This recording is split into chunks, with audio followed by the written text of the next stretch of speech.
Bima memandang sendu layar USG yang memperlihatkan gerakan janin dalam perut Alia yang kini sudah berusia 5 bulan. Itu artinya 4 bulan 10 hari lagi anaknya Alia akan lahir ke dunia. Janin yang tidak berdosa yang harus hadir karena perbuatan dosa kedua orang tuanya. Ibu dan janin sehat semua, Pak. Oh ya dok, Bima tersadar dari lamunan saat dokter mengajaknya bicara. Saya akan kasih vitamin seperti biasanya.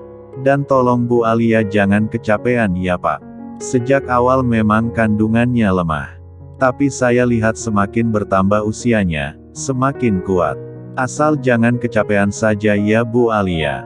Dokter memberi nasihat sambil menulis resep untuk Alia. Dokter Bima membantu Alia turun dari pembaringannya. Kandungan Alia sudah mulai membesar. Gadis berlesung pipi itu duduk bersebelahan dengan Bima menunggu dokter selesai menuliskan resepnya. Ini Bu Alia, jangan lupa diminum ya vitaminnya. Makannya juga harus yang bergizi. Karena untuk pertumbuhan janin Bu Alia. Tapi juga jangan asal kenyang aja.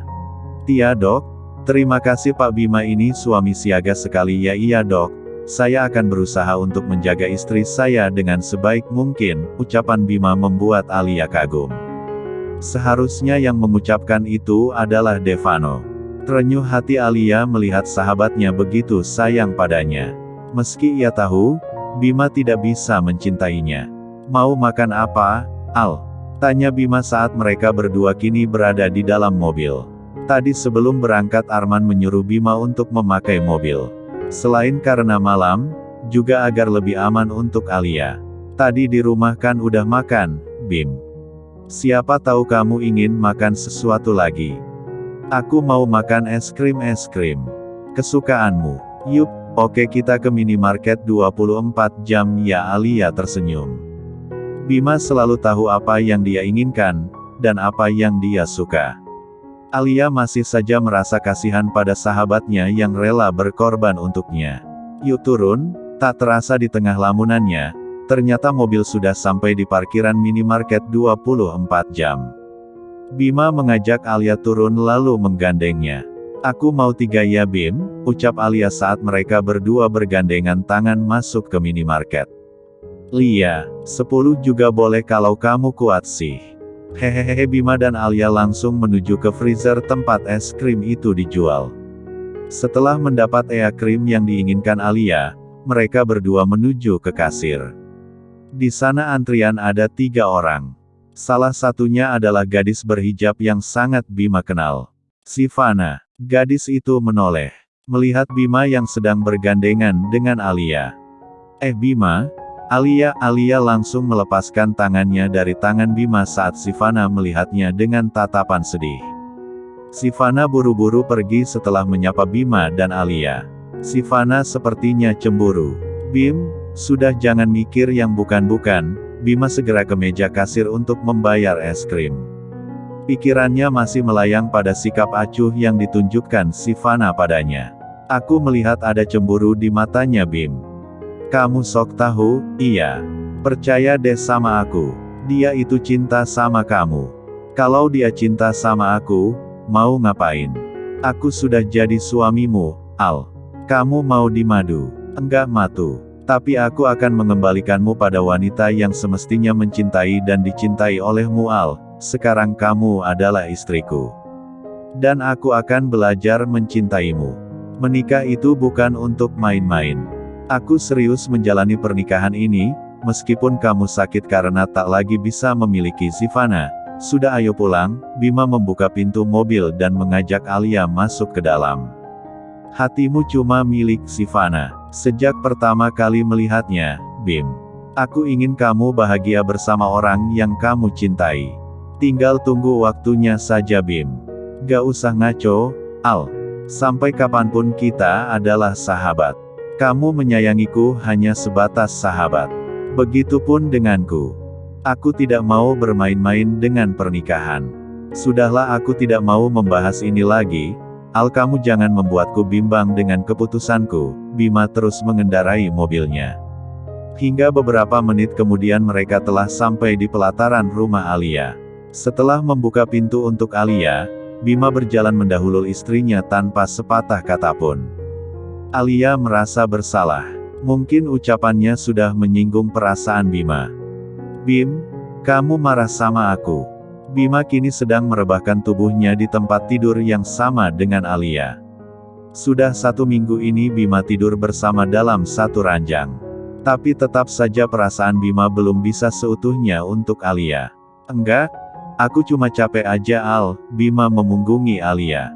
Dia enggan membahas tentang Sivana lagi dengan Alia. "Baiklah kalau begitu. Istirahatlah Bim. Maaf aku sudah menyinggung perasaanmu." Alia juga memunggungi Bima. Hamil seperti sekarang membuat Alia semakin susah tidur. Dia mencoba berbagai posisi agar tidurnya lebih nyenyak. Sivana sengaja buru-buru meninggalkan minimarket itu. Dia tidak ingin melihat kebersamaan Bima dan Alia. Saat masuk ke dalam mobil, diam-diam dia menangis. Sopir pribadi keluarganya sampai bertanya-tanya ada apa dengan anak majikannya ini. "Jalan Pak." "Iya Non." Air mata Sivana tak bisa dibendung. Berulang kali dia memikirkan Bima dan Alia. Bagaimana sakitnya saat melihat Bima digandeng mesra Alia. "Non kenapa nangis?" tanya sopir yang mengantar Sivana. Dia melihat dari kaca spion Sivana mengusap air matanya beberapa kali. "Tidak apa-apa Pak." Sepanjang perjalanan Sivana berusaha menenangkan dirinya dengan berzikir. Lah tahu ia salah. Karena memikirkan laki-laki yang sudah menjadi suami orang lain. Aku gak boleh begini. Aku gak boleh mikirin Bima lagi." Zi mengusap air matanya. Berusaha untuk tegar. Walau perih di hatinya masih terasa. "Terima kasih ya, Pak," ucap Zi pada sopirnya saat dia telah sampai di rumah. "Sama-sama Non." Sivana membawa barang belanjaannya yang ia beli dari minimarket tadi. Setelah mengucap salam, Zi masuk ke dalam rumahnya. Dilihatnya Fanny sedang asyik menonton televisi. Zi enggan menyapa kakak satu-satunya itu. Zi tidak mau terus-terusan menyalahkan kakaknya. Dia sudah lelah dengan semua ini. "Baru pulang Zi?"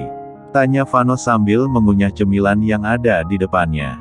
Seharian ayahnya memarahi dia yang pulang dalam keadaan habis mabuk. Tapi sekarang dia sudah kembali seperti semula, seperti tanpa beban. Zi melangkah pergi. Zi sangat sedih. Akar kesedihannya ini memang berasal dari kakaknya. Tapi bisa apa? Marah-marah. Mukulin Vano. Semua itu sangat percuma. Vano tak pernah menanggapi rasa sakit hati Sivana. Lelaki itu seperti tak punya hati pada adiknya sendiri. "Kok gak dijawab sih? Aku capek, mau tidur." Galak amat, Vano terus mengunyah kacang di toplet yang ia pegang. "Ya Allah tolong bantu hamba melupakan Bima. Dia tidak akan mungkin bersama Zi lagi.